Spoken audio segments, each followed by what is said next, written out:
উফ, সারাদিন বৃষ্টি বৃষ্টি আর বৃষ্টি। যাই হোক, বর্ষাকাল মেনে নিতেই হবে, কিছু করার নেই। তো বন্ধুরা, এই বৃষ্টির দিনে আমি আজকে ব্লগটা শুরু করছি। আমি শুভ সকাল বলতে পারবো না, কারণ এখন 12টা বেজে গেছে। তো যাই হোক, গুড আফটারনুন বন্ধুরা। মুকুল সিম্পল লাইফে তোমাদের অনেক ভালোবাসা, অনেক অনেক অনেক আদর ছোটদের দিয়ে আমি এই ব্লগটা শুরু করছি। তোমরা কেমন আছো বলো? ভালো আছো তো? হ্যাঁ, ভালো থেকো। আর তোমাদের ভালোবাসায় আর ঈশ্বরের আশীর্বাদে আমরাও ভালো আছি। তো কী বলো তো, বর্ষার দিনে জানলায় দাঁড়িয়ে বৃষ্টি দেখতে ভালো লাগে, কিন্তু বলো তো, যারা যাচ্ছে কাজ করতে তাদের তো যেতেই হবে কাজে, তাই না? তাদের কত কষ্ট বলো তো, তাই না? তো কিছু করার নেই, বর্ষাকাল তো মেনে নিতে হবে, কিচ্ছু করার নেই গো বন্ধুরা। হ্যাঁ, যার যেমন কাজ তাকে তো সেরকম করতে হবে, তাই না? তো দেখো, বয়স্ক কাকিমারা, ঠাকুমারা, দাদুরা, কাকুরা, ছোটো ছোটো ভাই বোনেরা সবাই যাচ্ছে নিজের নিজের কাজে। বর্ষা বলে কোনো কাজ আটকে থাকবে না, ঠিক আছে? সবই করতে হবে। তো চলো, সারাদিন দেখতে থাকো, আশা করি খুব ভালো লাগবে। হ্যাঁ বন্ধুরা, প্রত্যেকের সাথে থেকো, পাশে থেকো। যদি আমার ভিডিও ভালো লাগে তাহলে তোমরা লাইক, শেয়ার, কমেন্ট করতে কিন্তু একদম ভুলবে না। আর পুরো ভিডিওটা স্কিপ না করে দেখো। চলো দেখতে থাকো, আশা করি খুব ভালো লাগবে। চলো, আদা লঙ্কা নিয়ে এসেছে, এগুলো তুলে রাখি। লঙ্কার এই গোটাগুলো ছাড়িয়ে রাখতে হবে, জানো তো, তা না হলে কিন্তু নষ্ট হয়ে যাবে, পচে যাবে। তো সেই জন্যেই এই গোটাগুলো আমি সব ছাড়িয়ে যত্ন করে রেখে দেবো, যাতে করে লঙ্কাগুলো বেশ ভালো থাকে। আদাগুলো আদার জায়গায় আমি রেখে দেবো। একসময় কত আম, ঝুড়ি ভর্তি করে আম থাকতো। আজ থেকে কয়েকদিন আগের কথা বলছি, কিন্তু এখন দেখো কি হাল।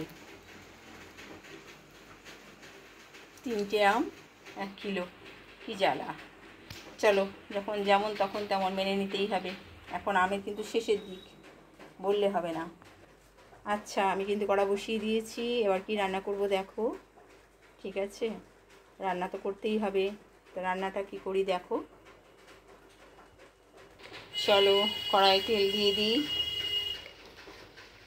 তারপরে বলছি আমি তোমাদের কি রান্না করছি। আজকে করব আবার ইলিশ। তো আজকে ইলিশটা একটু অন্যরকম করব, ঠিক আছে? তো কীভাবে করি অবশ্যই তোমাদের শেয়ার করছি আমি, তোমরা দেখতে থাকো। আর দেরি করব না, শুরু করে দিই।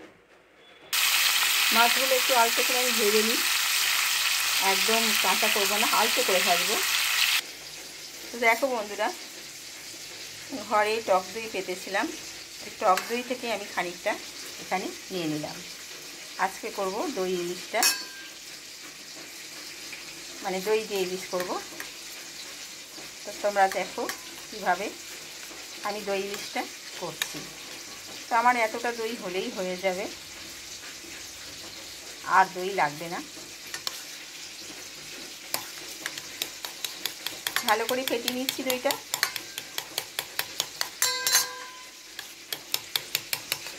বাকি দইটা আমি তুলে রেখে দিচ্ছি ফ্রিজে। একদম চটজলদি দই দিয়ে ইলিশ তৈরি হয়ে যাবে, একদম জলদি, দেরি লাগবে না একদম। তুমি সব উপকরণগুলো একটু মিশিয়ে নাও, তাহলে তো আরও তাড়াতাড়ি হয়ে যাবে। এই যে আমি দইয়ের সাথে একটু সর্ষে পাউচ দিলাম, একটু হলুদ দিচ্ছি। আচ্ছা, হলুদ দিলাম একটু, বন্ধুরা দিলাম কটা কাঁচা লঙ্কা ফাটিয়ে। ব্যাস, এবার এটাকে আমরা ভালো করে ফেটিয়ে নেব।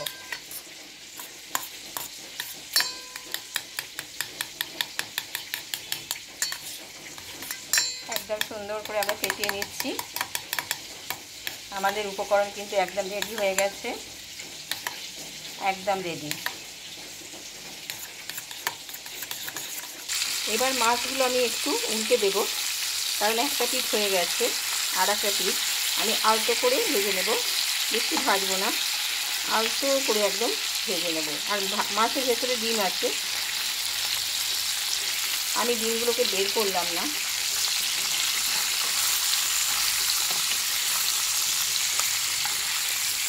চলো এবার আমি এটা উল্টে নিলেই আমার হয়ে যাবে। সব মাছগুলোকে আমি এখন উল্টে নিয়েছি এক পিঠ। তো দেখো বন্ধুরা, আমি কিন্তু সর্ষে বাটা আর দইয়ের মধ্যে মাছগুলোকে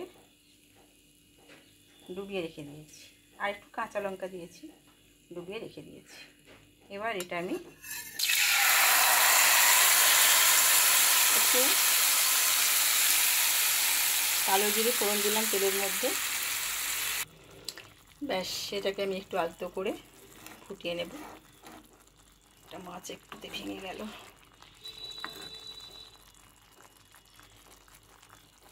তো দেখো বন্ধুরা, এই হচ্ছে আমাদের দই ইলিশ একদম রেডি। ওপরে শুধু একটু কাঁচা তেল আমি ছড়িয়ে দেব, একটু কাঁচা তেল ওপর থেকে আমি ছড়িয়ে দেব। তা আমার দই ইলিশ একদম তৈরি হয়ে গেছে। অবশ্যই কিন্তু গ্যাসের ফ্লেমটা একদম কমিয়ে রাখবে, যেহেতু দই আছে কেটে যেতে পারে। তো বন্ধুরা, সর্ষে দই দিয়ে ইলিশ আমার একদম রেডি হয়ে গেছে। তোমাদের কেমন লাগলো অবশ্যই জানাবে। তোমরাও এইভাবে চট জলদি, একদম বেশিক্ষণ টাইম লাগবে না, তোমরা খুব তাড়াতাড়ি করে নিতে পারো। তো যেহেতু আগের থেকে আমি টক দই দিয়ে মাছটাকে আলতো করে ভিজিয়ে রেখেছিলাম, সেই জন্য বেশিক্ষণ ফোটালাম না। কারণ কি বলো তো, ইলিশ মাছ তো নরম, ভেঙে যেতে পারে। আর এদিকে ভাজাও হয়নি সেরকমভাবে, আমি আলতো করে ভেজেছি, তাতেও দেখো একটা মাছ ভেঙে গেছে। তো সেই জন্য বেশিক্ষণ ফোটানোর দরকার নেই। তো একটুখানি অল্প আছে ফোটাবে, যেহেতু দই আছে। আগেও বলেছি যে দইটা কিন্তু কেটে যেতে পারে, ঠিক আছে? তো সেই জন্য দইটা আছে বলে একটু আলতো আঁচে করবে। আর কাঁচা লঙ্কা দিয়েছি আমি। কালারটা হয়তো খুব ভালো একদম আসবে না, কেন কি আর এত তেল নেই জানো তো, এটা হচ্ছে মাছেরই তেল বেরিয়েছে। আমি কিন্তু তেলটা বেশি দিইনি, ওই ওপরে দেখলে না যেটুকু তেল দিলাম ওইটুকুই তেল দিয়েছি, কিন্তু এই তেলটা হচ্ছে ইলিশ মাছ থেকে এই তেলটা বেরিয়েছে। তো ইলিশ মাছ থেকে তেলটা বেরিয়েছে, তেলটা কিন্তু খুব টেস্টি। আর এখানে দেখো আমি মুড়ো কাঁটা এগুলো সব ভেজে রেখে দিয়েছি। মুড়োগুলো না ঝালের মধ্যে দিইনি, কেননা এগুলো আলাদা করে ভেজে নিয়েছি। আর কিছু একটুখানি ওই পেটের মধ্যে যে ডিমগুলো থাকে, সেই ডিমগুলো বেরিয়ে গেছে, কিছু আছে। তো এই হচ্ছে ব্যাপার। তো তোমাদের যদি ভালো লেগে থাকে বন্ধুরা, লাইক শেয়ার কমেন্ট করতে ভুলবে না। আর সাথে থেকো, পাশে থেকো। আর আমি রান্না সেইভাবে হয়তো খুব একটা ভালো পারি না, যেটুকু পারি সেটুকু তোমাদের কাছে আমি পরিবেশন করার চেষ্টা করি। তোমাদের কেমন লাগে আমি জানি না। যদি ভালো লেগে থাকে তাহলে বন্ধুরা একটু কমেন্ট করে জানাবে, ভালো কিংবা খারাপ। ভালো লাগলে ভালো কমেন্ট করবে, যদি কোনো কিছু ঘাটতি থাকে তাহলে সেটাও কিন্তু জানাবে। হ্যাঁ, কারণ কি বলতো, শেখার কোনো বয়স নেই, শিখতে আমরা সবসময় পারি। ছোটদের কাছ থেকেও শেখা যায়, অনেক সময় অনেক কিছু ছোটদের কাছেও শেখা যায়। সব সময় যে বড়রাই শিক্ষা দেবে তা না, ছোটদের কাছ থেকেও অনেক কিছু শেখার থাকে। তো সেই জন্যে বলছি বন্ধুরা, তোমরা ছোট ছোট ভাই বোন যারা বড় আছো তাদেরও বলছি, আমার যদি কোনো কিছু খামতি থাকে আমার রান্নার মধ্যে কিংবা কথার মধ্যে, তাহলে অবশ্যই কিন্তু তোমরা সেটা কমেন্ট করে জানাবে। আমি শুধরে নেওয়ার চেষ্টা করব। আর কি বলো তো, শিখে নেব। কারণ কি বলো তো, তোমরাও অনেক কিছু জানো যেগুলো আমরা জানি না, তাই না? তোমাদের কাছ থেকে তো আমাদেরও শিখতে হবে, তাই না? সবসময় আমরা শেখাবো, তোমরা শিখবে তা কেন? তোমরাও শেখাবে অনেক কিছু, তোমরা কত কি জানো সেগুলো তোমরাও শেখাবে, আমরা শিখে নেব। অবশ্যই কমেন্ট করে জানাবে, ঠিক আছে বন্ধুরা? তো চলো তাহলে আজকে এই পর্যন্তই। আবার নেক্সট কোনো ব্লগে তোমাদের সাথে দেখা হবে, ব্লগ কিংবা রান্না যাই হোক না কেন, তোমাদের সাথে দেখা হবে।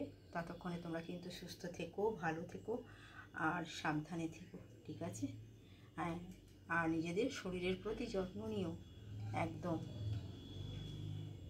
টাটা, বাই, ভালো